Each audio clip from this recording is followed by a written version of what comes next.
Job losses are becoming permanent. Store closures are becoming permanent. Where does that leave us? You came here for the truth, so let me unveil that for you. This video right here was actually taken off the previous video. I've been doing videos that have been going way too long recently. I just wanted to break it up, put it into the second one. I've got some information that really needs to be covered in here. Take a look at what's been happening. It is truly insane. There's so much information that's coming at me. I've got twice as much information than what you see in these videos. I can't keep up with it all. There's just so much flowing from all directions, but no more ranting. Let's get into it.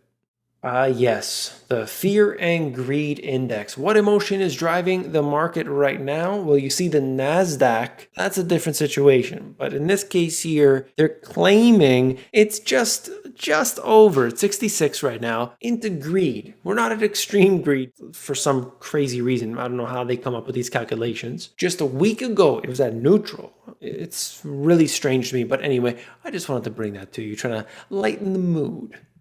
I need to lighten the mood because I'm about to talk about this. Week 17 of the collapse of the U.S. labor market. Total continued claims, state and federal, in the millions. And you could see for yourself right here, 32 million. 32 million is not a good sign because we have seen time and time again what this does. You don't need to look far in history to understand how significant the process as you move through a deflation, a recession, how that impacts people. I mean, you put them out of a job for a period of time, they might be hurt for years to come. And that's what occurred. Financial crisis. Many of them never recovered. Many. We're talking about millions of people. Then you got to look at the more serious situation where people are really relying on a check to come from the government, and they get to $1,200. They spend it instantly. They had to spend it instantly on things that they require. They're hoping for more. Are they going to get $600? Are they going to get $1,200? It's never going to be enough. They need employment. That is the number one thing. And of course, at this time, with the economy being the way it is, where's that employment going to come from? There are many changes taking place today. This is one example. Rural real estate prices rise as people consider leaving cities. In fact, they've already started to go. I have noticed this. Cottage country in many cities have started to really boom. The prices have been escalating, the sales have been escalating, and the inventory has been dropping. I think that's a good thing. I think that we are witnessing people that are finally going outside of these dense urban areas and instead looking for a bit of peace. If they're able to work from home, if they're no longer required to be in that downtown area, really dense populated area, why not? I think that will probably eventually change, but at least for now, this is in fact a trend in many places. This affects many jobs in these areas. When you look at the downtown, just in the retail sector, it is going to be a shift that simply cannot be recovered from. And what about this one? Shale Boss says U.S. has passed peak oil. Parsley Energy CEO, I don't think I'll see 13 million barrels a day again in my lifetime. This is a problem, of course, not just for this company, not just for this industry, but so many jobs. People can do whatever they want. They can believe whatever they want, but these are the facts today. You know I'm always trying to cover information from all over the world. I've got Europe coming in a second. Here's Australia. Australia faces avalanche of business failures in September's fiscal cliff. This was brought to me by a subscriber. I needed to include it here. Australia faces an avalanche of business failures in its transport and hospitality sectors after government subsidies end in September, insolvency lawyers and economists say, while some argue that so-called zombie firms should be allowed to fail. I do think that this is the right thing to do for many of them because you have so many corporations out there that are running on nothing but fumes. Instead, they bail them out, and that puts the burden on your shoulders, and that's a heavy weight to carry around. Most people don't get it. They think a financial institution, oh, that's my deposits. That's my money in the bank. Don't let them fail. I'm going to be screwed over. Well, we got to look at it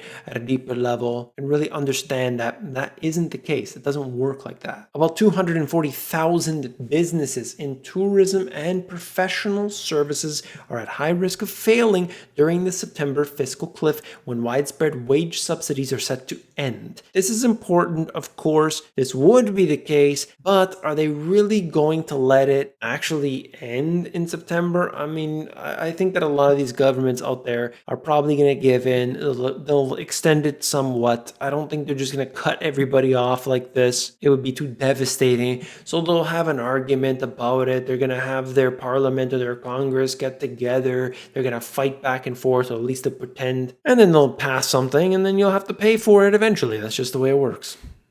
EU leaders reach a breakthrough on the region's 750 billion euro recovery fund. That is fantastic. As I record this video, it's brand new information. As new details come up about it, of course, I'm going to bring it to you. I don't think it's much of a surprise to anybody. They're just going to pump up more money left, right, and center. It doesn't matter where this is coming from. The central bank is doing their thing. The governments are doing their thing. And the people aren't getting any of it. I mean, let's be honest about this. People today, whether it's in the EU or it's in Europe or it's in Asia or it's in North America, it doesn't matter. Quite frankly, they're always getting the short end of the stick. The globalist elite don't seem to be hurting at this time, I can assure you, because we see all these different purchases, mega mansions, $100 million.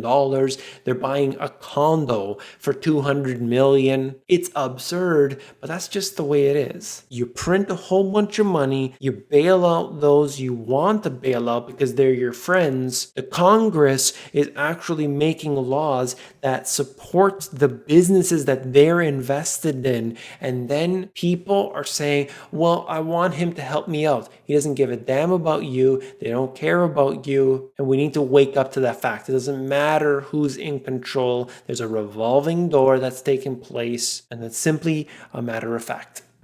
That's all for this video. If you found it informative, hit the thumbs up button. When you do, you are supporting me. I want to thank you for that. If you want to check me out on Instagram and Twitter, bringing info every single day, so definitely check me out at The Money GPS. If you want to learn how to sell stuff online, I'm talking about e-commerce here. I give you the whole thing, top to bottom, all for free, the AmazonGPS.com. If you are interested in understanding how the financial system works, if you want to actually be able to ask the right questions, these two books have everything that you need, top to bottom, A to Z. Check them out at the link in the description. If you want the audiobook instead, themoneygps.com. Wait a second, don't go anywhere. You've got to watch this video. Really, really good stuff in here. And if you haven't, click it. I'll see you there.